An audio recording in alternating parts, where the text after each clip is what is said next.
Chinese बहू। Chinese बहू हमारी याद तो है ना आपको?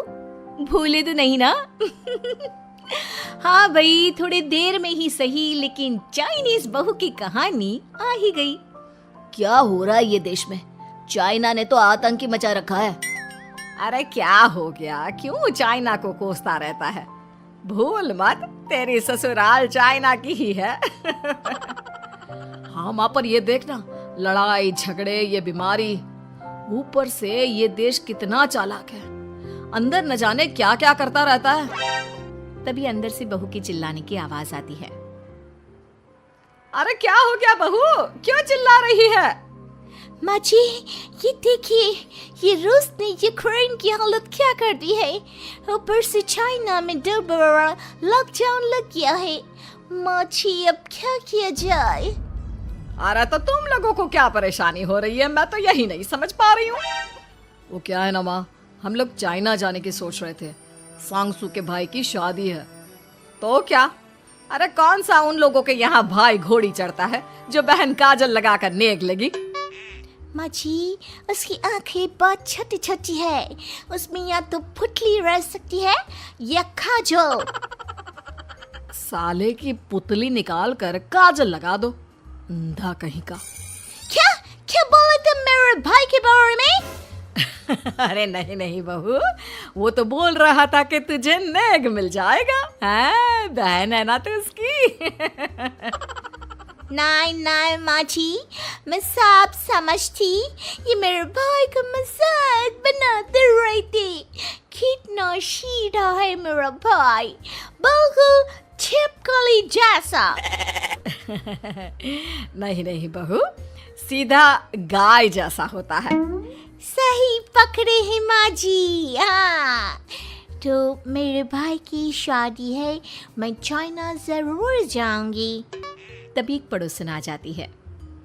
अरे नहीं नहीं बहू, तू कहीं ना जा, हम लोगों का मन कैसे लगेगा तेरे बिना। ले बहू, तेरे भाई के लिए ये शॉल रख ले, हमारी तरफ से गिफ्ट कर देना। अरे सब कितने अच्छे हैं, मेरी चाइनीज बहू को कितने प्यार से तुम लोगों ने एक्सेप्ट कर लिया। सच में बड़ी भाग्यशाली हूँ मैं। कैसी बात कर रही है? ये तो हम लोगों के देश की खूबसूरती है कि हर किसी को दिल से अपना लेते हैं, बस वो भी दिल से हमें अपना समझे। कैसी बात कर रही है आंटी जी?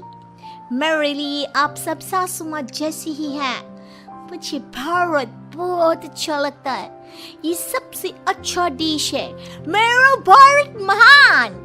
वैसे भी लड़के की शादी जहाँ होती है वो तो वहीं की हो जाती है ना। जीती रे बहू, सही बोल रही है। औरत तो होती ही पानी की तरह है, जो जहाँ जैसे रखे वैसी ही शेप ले लेती है। आंटी जी, ये थोड़ा सा ज्यादा हो गया, समझ नहीं आया। नो प्रॉब्लम, मैं चाय बना कर लाती हूँ। फिर क्या, वो दिन भी आ जाता है जब बेटे बहू को चाइना जाना पड़ता है। वहाँ जाकर बहू का भाई कहता है, मेरे बहन आ गए, मेरे बहन आ गए। मैंने सबको बोला कि सब हिंदी में बात करेंगे, नहीं तो बहन नाराज हो जाएगी। थैंक्स बॉय, हिंदी मेरी भाषा है, आप मुझे उसमें बात करना अच्छा लगता है। आपने जीजा जी से मिलो। ओ बहन, तुम अंदर चलो। सभी बहू को अंदर लेकर चले जाते हैं, लेकिन सांगसू का पति, वो तो बेचारा चाइना के ससुराल के आंगन में अकेला खड़ा रहता है। काफी देर तक जब कोई उसे नहीं पूछता तो वो माँ को घर पर फोन करता है। हाँ बेटा, पहुँच गए ना कुशल मंगल? हाँ माँ, लेकिन सांगसू पता नहीं कहाँ है, वो तो अंदर गई है तब से बाहर आई ही नहीं। अरे कैसी बात कर रहा है? तो तू अंदर चला जा, तू बाहर क्यों है? अरे दामाद है तू वहाँ का, उन लोगों ने तुझे बिठाया, चाय पानी कुछ नहीं पूछा? नहीं ना माँ। तभी सामने से सांगसू आती है। क्यों आप अभी तक तैयार नहीं हुए? और ये बैग लेकर क्यों कमरे से बाहर आए? इसे वहीं रख देते। कमरा? कौन सा कमरा? अरे कैसी बात कर रही हो? जब से तुम अंदर गई हो मैं बाहर ही तो खड़ा हूँ। बहू को बहुत हैरानी होती है और गुस्सा भी आता है। तभी उसका भाई और माँ आ जाते हैं।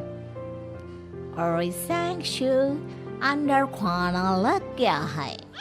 पहले ये बताओ कि मेरे पति को किसी ने खाना या पानी क्यों नहीं पूछा? वो भारत से ससुराल पहली बार आया है, वो भी मेरे कहने पर। उनकी इज्जत क्यों नहीं की? देख बेटी, तूने जबरदस्ती जिद में शादी की थी तो हम लोगों ने कर दी, लेकिन अब तुम ये सोचो, पूरी चाइना में मैं इस इंडियन को अपना दामाद बताऊं? So sorry. हाँ संगसू, और तुम भी चुप रहना, नहीं तो वो लोग मेरी शादी तोड़ देंगे। ओह, ऐसी बात है। कोई बात नहीं, मैं बाहर होटल में रह लेता हूँ, तुम वही करो जो ये लोग चाहते हैं। कैसी बात कर रहे हो? शादी के बाद पति जैसा भी हो, जो भी हो, पति होता है। वैसे भी तुम्हारे पूरे परिवार ने, सबने बिना सोचे मेरा साथ दिया, मुझे एक्सेप्ट किया, प्यार किया। मैं अपने देश में आपको अकेला कैसे छोड़ सकती हूँ? ये हिंदी फिल्म का ड्रामा बंद करो, मैं अभी अब बर्दाश्त नहीं करूँगी। चुपचाप अंदर चलो, नहीं तो ये शादी वादी यहीं खत्म करके इसे अकेले ही इंडिया जाना पड़ेगा। कैसी बात कर रही हो माँ? ये मेरे पति हैं। नहीं था, हम लोगों ने यहाँ वकील को बुला लिया है, जिसके बाद अब तेरा तलाक करा के हम यहाँ के चाइनीज लड़के से तेरी शादी करा देंगे। अरे कैसी बात कर रहे हो? हम तो यहाँ तुम्हारी शादी के लिए आए थे। नहीं नहीं, मैं सांगसू के बिना नहीं रह सकता हूँ। हाई वोल्टेज ड्रामा होने के बाद से ही सारा माहौल खराब हो जाता है कि तभी एक लड़की आती है। मैंने सारा इंतजाम कर दिया है, सांगसू की शादी का मंडप परसों लग जाएगा। तब तक इसके पति को कमरे में बंद कर देते हैं। सभी सांगसू के पति का हाथ बांधकर उसे कमरे में बंद कर देते हैं। ये क्या कानूनी है? आप लोग मेरे पति के साथ ऐसा नहीं कर सकते हैं। मैं किसी से शादी नहीं करूंगी, ये साफ बात है। पहले मैं अपनी शादी करूं, फिर तेरी भी शादी करवा दूंगा। सब कुछ तय हो जाता है, भाई की शादी हो जाती है। फिर वो दिन भी आ जाता है जब सांगसू की शादी वो लोग जबरदस्ती करने के लिए उसे मंडप पर ले जाते हैं। ऐसा मत करो, ये मेरी बीवी है। मैं किसी से शादी नहीं करूंगी। कैसे नहीं करेगी शादी? शादी तो तेरा बाप भी करेगा। हो, मैं करूंगा शादी। प्लीज कोई मेरी शादी किसी अच्छा औरत से करवा दे। चुप, बिल्कुल चुप। फिर माँ सांगसू और उसके पति से कहती है, तुम लोगों का बच्चा मेरी कैद में है। अगर तुम लोगों ने कोई भी होशियारी की तो मैं इस बच्चे को मार दूंगी। दोनों माँ का रूप देखकर हैरान हो जाते हैं। बच्चे की खातिर दोनों शांत हो जाते हैं और शादी की रस्में शुरू हो जाती है कि तभी सांगसू की सास पुलिस के साथ आ जाती है। माँ, सरसू माँ आ गई, मेरी माँ आ गई। माँ प्लीज हम लोगों को बचाकर वापस ले चलो। पुलिस सभी को गिरफ्तार कर लेती है। बेटी के बच्चे को मारने की धमकी तो कोई चुड़ैल ही दे सकती है। अरे तो ये चुड़ैल ही तो है। ये सही बोल रहे हैं, ये औरत किसी चुड़ैल से कम नहीं है।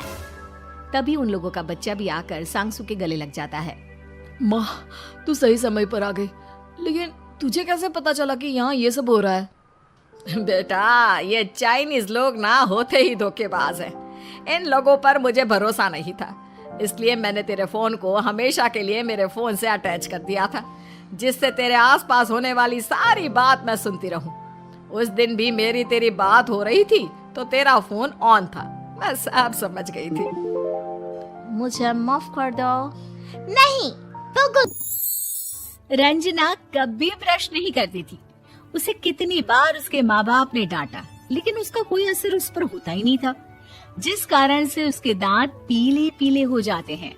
शादी के बाद अरे बहू, वैसे तो तुझ में कोई कमी नहीं है, पर तेरे दांत इतने पीले कैसे हैं बेटा? कैसे मतलब? कोई सर्जरी थोड़ी ना कराइए। वो तो क्या नाम, मैं ब्रश नहीं करती थी तो पीले हो गए। अब क्या करूं? आप कहें तो लाल करवा लूं या फिर काले? यार ये क्या है, क्यों माँ से लड़ रही हो? लड़ रही हूँ? अरे मैं लड़ रही हूँ? या ये बोल रही है कि दांत पीले हैं, पीले। अरे तपस्या थोड़ी ना की है इन्हें पीले करने के लिए, बकायदा ब्रश नहीं किया है 20 साल तक, तब जाकर। छी, कैसी बात कर रही हो? ये उस वक्त तो पीले नहीं थे जब हम लोग तुम्हें देखने आए थे। अरे तब साफ करवा लिया होगा डेंटिस्ट के पास जाकर। अब देखो कैसे पीले पीले लग रहे हैं। रंजना सास की तरफ गुस्से से देखती है। फिर शुरू हो गई पीले पीले पीले। अरे पीले तो तब भी थे जब मेरे हाथ का रसगुल्ला उड़ा उड़ा कर खा रही थी और बोल रही थी, लड़की नहीं गुणों का खजाना दे रहे भाई साहब आप। खैर, अब वो लोग करते भी तो क्या करते, पीले दांत वाली बहू पल्ले पड़ी थी तो झेलना तो था ही। एक दिन कीर्तन में रंजना गाना गा रही थी। अरे कमला बहन, माँ का द्वार है, यहाँ तो सब शुद्ध होकर आते हैं, फिर अपनी बहू को ब्रश भी नहीं करवाती तुम। दूर से पीले पीले दांत भक्ति में बाधा उत्पन्न कर रहे हैं। अरे कोई 2 साल के बच्चे थोड़ी ना लेकर आई हूँ मैं बहू बनाकर। अच्छी खासी लड़की है, अरे कैसे करवाऊं ब्रश, ये तो उसे खुद करना चाहिए ना। अब माँ बाप तो इसके जैसे तैसे निपटा दिए, ये नहीं सोचा कि सास कैसे संभालेगी। सास बहू को लेकर घर आ जाती है, लेकिन सोच लेती है कि अब इसे लेकर कहीं नहीं जाएगी। अगले रोज बहू कहती है, अरे क्या हो गया, मंदिर नहीं जाना क्या? कीर्तन का वक्त हो रहा है। मेरी मधुर वाणी से कान्हा जी जागते हैं और सोते हैं। आप तो जानती है ना उनकी भक्ति में कितना मन लगता है मेरा। वो क्या है ना, तबीयत ठीक नहीं लग रही है मेरी, आराम करूंगी मैं। तबीयत ठीक नहीं लग रही? अभी तो मिथुन के गाने पर नाच रही थी आप, और अब बोल रही है कि तबीयत ठीक नहीं लग रही। अरे भक्ति में मन लगा लो सासू माँ, ऊपर जाना है, क्या मुंह दिखाओगी आप? हाँ, सास को बहू की बात पर गुस्सा आ जाता है। मैं क्या मुंह दिखाऊंगी, इसकी चिंता तो ना कर, समझी?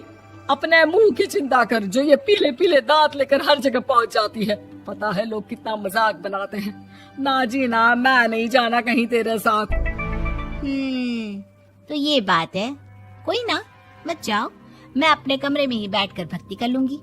ऊपर वाला दांत थोड़ी ना देखता है, मन देखता है, भावना देखता है।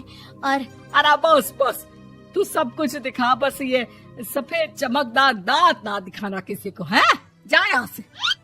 बहू को सास की बात का कोई फर्क नहीं पड़ता, वो तो जैसी थी वैसी ही रह जाती है। सुबह नहाकर किचन में खाना बनाना, फिर खाना खाना, कीर्तन भजन करना और सो जाना। एक दिन, माँ जी मैं सहेली के घर जा रही हूँ, शाम को लेट आऊंगी। हाँ हाँ, तो जाना, मैंने कौन सा तेरी आरती करनी है घर पर बैठकर। रंजना सहेली के घर जाती है, जहाँ वो पार्टी में जाने की तैयारी कर रही होती है। अरे शिखा, कहाँ जाने की तैयारी कर रही है? मैं गलत वक्त पर आ गई क्या? अरे नहीं यार, उल्टा सही वक्त पर आई है। मैंने ये साड़ी और ज्वेलरी निकाली है यार, शाम को इनके ऑफिस की एक पार्टी में जाना है। बताना कैसा लग रहा है ये सब? नहीं यार, इस ड्रेस के साथ तो वो वाली ज्वेलरी अच्छी लगेगी। हाँ हाँ, सही बोल रही है, मैंने ध्यान ही नहीं दिया। वैसे तो हमेशा से मस्त फैशन सेंस रखती है। तो बड़ा जाती होगी ना पति के साथ पार्टी में।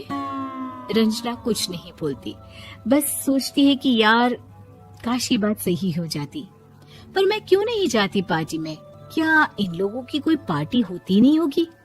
रंजना घर आती है और रात में पति से सवाल करती है, एक बात बताइए, आप मुझे किसी पार्टी में क्यों नहीं ले जाते? क्या आपके यहाँ ऑफिस में पार्टी नहीं होती? पति बेचारा क्या कहता कि दांत पीले हैं तुम्हारे इसलिए। अरे कोई पार्टी होती नहीं हम लोगों के ऑफिस में, तो कहाँ से लेकर जाऊं? और मार्केट, मॉल, कहीं वीकेंड घूमना, कहीं तो। अरे यार, सारे हफ्ते में एक छुट्टी मिलती है, तो सोचता हूँ कि आराम ही कर लूं। क्यों? रंजना मन मार के रह जाती है। पहले कभी सास के साथ मंदिर जाया करती थी, लेकिन वो भी सास ने ले जाना बंद कर दिया। घर बैठी बैठी रंजना बोर हो जाती है। तभी उसे आइडिया आता है और वो मायके जाने का सोचती है। सासू माँ, 2 दिनों के लिए मम्मी के घर जा रही हूँ। अच्छा अच्छा, ठीक है, आराम से जा। और हाँ, माँ से कुछ अच्छी आदत सीख कर आना कि कैसे शरीर के हर भाग की तरह दांतों की सफाई भी जरूरी होती है, समझी? शुरू हो गई ना आप। वो लोग आपकी तरह नहीं है कि छोटी छोटी बात का बतंगड़ बना दे। उन लोगों के लिए मैं मायने रखती हूँ, ना कि मेरे पीले पीले दांत। रंजना माँ को बिना बताए उन लोगों को सरप्राइज देती है, लेकिन जैसे ही वो दरवाजे पर पहुंचती है, अंदर देखती है कि घर वाले कहीं जा रहे होते हैं।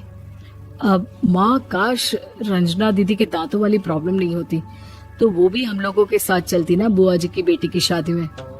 हाँ बेटा, लेकिन अब उसे कौन समझाए कि उसको उसके पीले दांत नहीं दिखते, लेकिन उसके आसपास के लोगों को कितना एम्बैरेसिंग फील कराते हैं। मुझे तो कितनी बार उसके स्कूल की टीचर ने शिकायत की कि उसके साथ कोई लड़की बैठना भी नहीं चाहती, और ना ही कॉलेज में कोई उससे बात करना चाहता था। लेकिन पता नहीं क्यों उसे ये बात समझ में ही नहीं आती। कोई कमी नहीं है उस लड़की में, बस यही कि दांत पीले हैं। वो तो भला हो जीजाजी और उनकी माँ का, जो दीदी को जैसी है वैसे ही रखा हुआ है। रंजना को अपने घर वालों की बात सुनकर बहुत दुख होता है। वो सोचती है कि वो क्या करे, लेकिन फिर वो सीधा डेंटिस्ट के पास जाती है, अपने दांत चमकाती है और कसम खाती है कि वो रोज ब्रश करेगी। अरे क्या हो गया, तुम तो 2 दिनों के लिए गई थी ना, पर कोई ना, अच्छा है चलो आ गई तो।